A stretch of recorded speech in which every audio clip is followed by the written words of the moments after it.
Hello friends, mistake medium channel पे आप सभी का स्वागत है।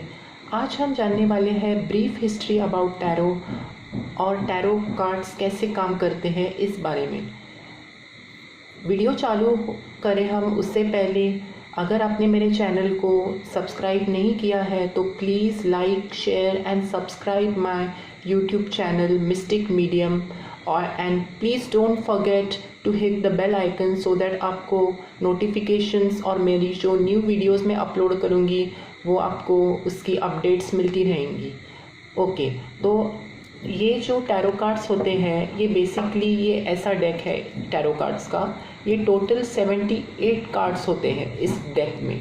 ओके, एंड इसकी अगर हम हिस्ट्री की बात करें तो इसकी जो ओरिजिन है वो इजिप्ट में हुई थी अराउंड 14th सेंचुरी में। ओके, इजिप्ट में इनकी ओरिजिन है। कोई कोई बोलता है कि ये इटली से भी आए हैं, लेकिन अगर हम इसकी परफेक्ट ओरिजिन अगर कहाँ से हुई है अगर हम बोले तो ये इजिप्ट से हुई। ओके, ओरिजिन इसकी। और फिर इजिप्ट से ये और कई यूरोपियन कंट्रीज़ में स्लोली इनकी स्प्रेड होने लगा ये टैरो डिविनेशन आर्ट। ओके, और पहले तो ये नॉर्मली जैसे हमारे प्लेइंग कार्ड्स होते हैं, 52 कार्ड्स का डेक होता है प्लेइंग कार्ड्स का, वैसे ही ये गेम पर्पस के लिए खेलने के लिए ये यूज़ किया जाता था स्टार्टिंग में। ओके, लेकिन बाद में इनको धीरे धीरे लोगों को समझ में आया कि ये डिविनेशन भी इससे होता है और इससे फ्यूचर प्रेडिक्शंस भी होते हैं। तो इन्होंने ये divination as a divination tool के लिए टैरो कार्ड्स यूज़ करना स्टार्ट किया। ओके, सो पहले ये टैरोची करके नाम से इटली में इनका गेम, जो इटालियन लोग हैं वो इसका टैरोची गेम करके यूज़ किया करते थे।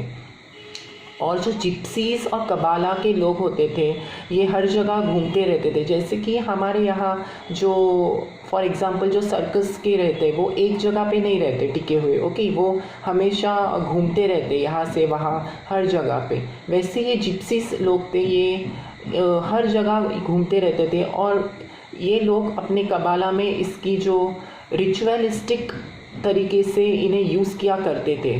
ओके, इन टैरो कार्ड्स को।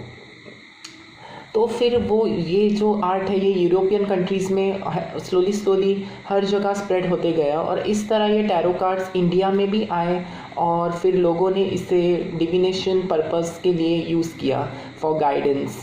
ओके, सो इसके अगर हम और बात करें हिस्ट्री के बारे में तो फिर 1909 में आर्थर एडवर्ड वेट थे जो इन्होंने इन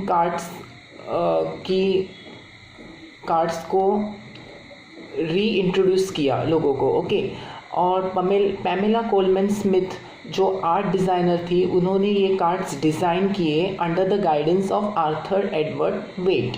तो 1909 में ये जो ओरिजिनल डेक है मेरे हाथ में यही है वो the original Rider Waite deck. Okay, ये डेक में 78 कार्ड्स होते हैं टोटल। तो ये जो डेक है वो आर्थर एडवर्ड वेट ने कंसीव किया और डिज़ाइन किया पैमेला कोलमैन स्मिथ ने। और फिर इसका धीरे धीरे जैसे 20th सेंचुरी में इसका पर्पस स्लोली समझ में आया कि साइकोलॉजिकल फील्ड में भी इसका यूज़ किया जा सकता है। तो डॉक्टर रॉबर्ट वैंग और डॉक्टर आर्थर ग्रीन हार्ट इन्होंने ये जो दो साइकोलॉजिस्ट थे इन्होंने इसका पर्पस साइकोलॉजी में भी इंट्रोड्यूस किया, साइकोलॉजिकल साइंस के इसमें। ओके, तो फिर ये साइकोलॉजिकल इश्यूज और इसके पर्पस के लिए भी ये यूज़ किया जाने लगा टैरो कार्ड्स। ओके, तो साइकिक रीडिंग के पर्पस से यूज़ होने लगा ये कार्ड्स। ओके, तो ऐसे ये ब्रीफ हिस्ट्री है टैरो के बारे में। अब हम जानेंगे कि टैरो बेसिकली काम कैसे करता है। ओके, तो टैरो कार्ड्स बेसिकली रहता है दो लोगों के बीच में, ये एक मीडियम के तरह काम करता है। ओके, जो टैरो रीडर होता है और जो क्लाइंट या हम क्वेरेंट भी बोलते हैं, इन दोनों के बीच जो ब्रिज जॉइन होता है, जो ये टैरो कार्ड्स के माध्यम से जॉइंट होता है। ओके, तो क्वेरेंट जो होता है वो टैरो रीडर से क्वेश्चन करता है और सम टैरो रीडर्स जो है वो खुद इन कार्ड्स को शफल करते हैं। इस तरह से शफल किया जाता है टैरो कार्ड्स को। ओके, या कोई ऐसे भी शफल करते हैं, साइड शफलिंग कहा जाता है इसे। ओके,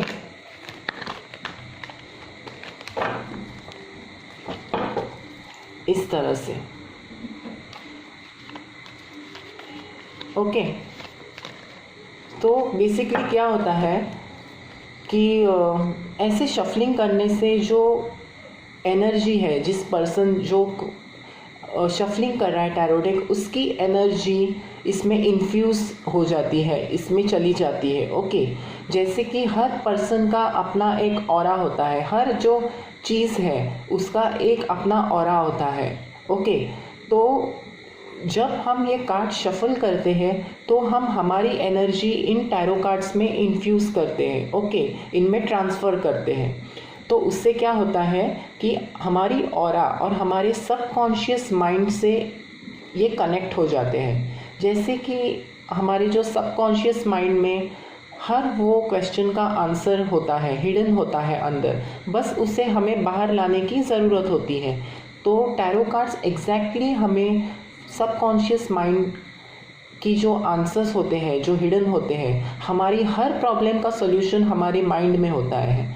तो ये कार्ड्स वो सब आंसर्स बाहर निकालते हैं। ओके, तो जैसे कि कैलकुलेटर, कैल्सी होता है, हम कैलकुलेटर यूज़ करते हैं। वैसे अगर बोलने जाए तो हम हमारे ब्रेन से भी कैलकुलेशन कर सकते हैं, लेकिन हमारे कन्वीनियंस के लिए हम कैलकुलेटर में कैलकुलेट करते हैं। ओके, तो वैसे ही सेम वे ये टैरो कार्ड्स है। ओके, कैलकुलेशन करते हैं ये टैरो कार्ड्स और गाइडेंस देते हैं, गाइडेंस एडवाइस देते हैं हमें उस तरह से। ओके, तो जब हम शफल करते हैं टैरो कार्ड्स को तो हम हमारी एनर्जी जो है वो इनमें ट्रांसफ़र कर रहे हैं। ओके, इस तरह से शफलिंग होती है और ये ट्रांसफ़र हो रहा है इसमें अभी एनर्जी, और फिर जो आंसर्स आएंगे वो एक्यूरेट उस हिसाब से आते हैं। और जब हम ये शफलिंग करते हैं तभी हमें जो क्वेश्चन है वो माइंड में रिपीट करना पड़ता है, उससे वो क्वेश्चन रिपीट करके फिर टैरो शफलिंग करनी पड़ती है at a same time. Okay, और फिर आपको वो आंसर्स उस तरह से मिलते जाते हैं बराबर। फिर जो स्प्रेड्स होते हैं, डिफरेंट स्प्रेड्स, वो कैसे यूज़ किया जाते हैं वो मैं आपको अगली आने वाली वीडियोस में बताऊंगी। तो ये थी हमारी brief history of tarot and how tarot works इस बारे में। तो आपको वीडियो कैसी लगी प्लीज़ कमेंट सेक्शन में कमेंट करके बताइएगा। मिलते हैं हमारी अगली वीडियो में, तब तक के लिए बाय, टेक केयर।